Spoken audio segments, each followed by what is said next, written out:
28 அதிகாரம்.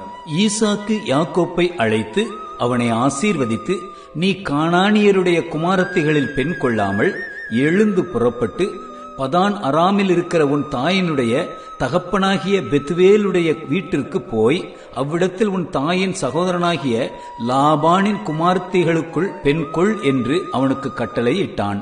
சர்வ வல்லமையுள்ள தேவன் உன்னை ஆசீர்வதித்து, நீ பல ஜனக்கூட்டமாகும்படி உன்னை பலுகவும் பெருகவும் பண்ணி, தேவன் ஆபிரகாமுக்கு கொடுத்ததும் நீ பரதேசியாய் தங்குகிறதுமான தேசத்தை நீ சுதந்தரித்துக் கொள்ளும்படி ஆபிரகாமுக்கு அருளிய ஆசீர்வாதத்தை உனக்கும் உன் சந்ததிக்கும் அருள்வாராக என்று சொல்லி ஈசாக்கு யாக்கோப்பை அனுப்பிவிட்டான்.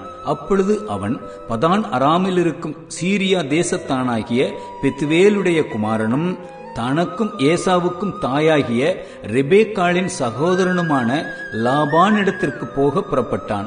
ஈசாக்கு யாக்கோப்பை ஆசீர்வதித்து ஒரு பெண்ணை கொள்ளும்படி அவனை பதான் அராமுக்கு அனுப்பினதையும், அவனை ஆசீர்வதிக்கையில் நீ கானானியருடைய குமாரத்திகளில் பெண் கொள்ள வேண்டாம் என்று அவனுக்கு கட்டளை இட்டதையும் யாக்கோப்பு தன் தகப்பனுக்கும் தன் தாய்க்கும் கீழ்ப்படிந்து பதான் அராமுக்கு புறப்பட்டு போனதையும் ஏசா கண்டதினாலும், கானானியருடைய குமாரத்திகள் தன் தகப்பனாகிய ஈசாக்கின் பார்வைக்கு ஆகாதவர்கள் என்பதை ஏசா அறிந்ததினாலும், ஏசா இஸ்மவேலிடத்துக்கு போய் தனக்கு முன்னிருந்த மனைவிகளுமன்றி ஆபிரகாமுடைய குமாரனாகிய இஸ்மவேலின் குமாரத்தியும் நெபாயோத்தின் சகோதரியுமாகிய மகலாத்தையும் விவாகம் பண்ணினான்.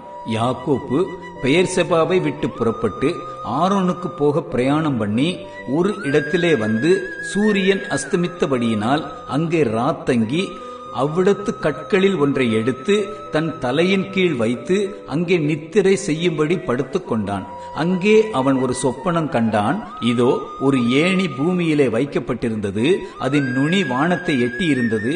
அதிலே தேவதூதர் ஏறுகிறவர்களும் இறங்குகிறவர்களுமாய் இருந்தார்கள். அதற்கு மேலாக கர்த்தர் நின்று, நான் உன் தகப்பனாகிய ஆபிரகாமின் தேவனும் ஈசாக்கின் தேவனுமாகிய கர்த்தர். நீ படுத்திருக்கிற பூமியை உனக்கும் உன் சந்ததிக்கும் தருவேன்.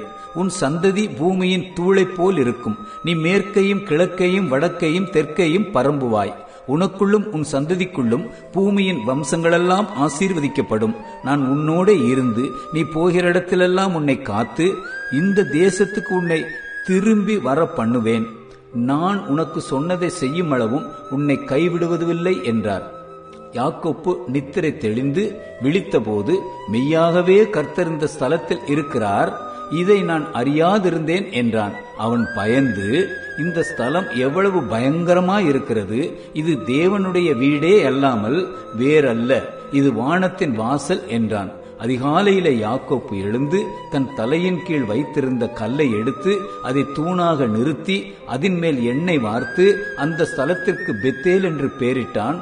அதற்கு முன்னே அவ்வூருக்கு லூஸ் என்று பெயர் இருந்தது.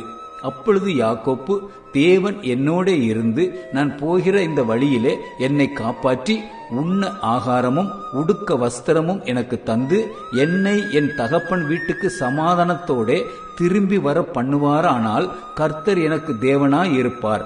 நான் தூணாக நிறுத்தின இந்த கல் தேவனுக்கு வீடாகும். தேவரீர் எனக்கு தரும் எல்லாவற்றிலும் உமக்கு தசமபாகம் செலுத்துவேன் என்று சொல்லி பொருத்தனை பண்ணி கொண்டான்.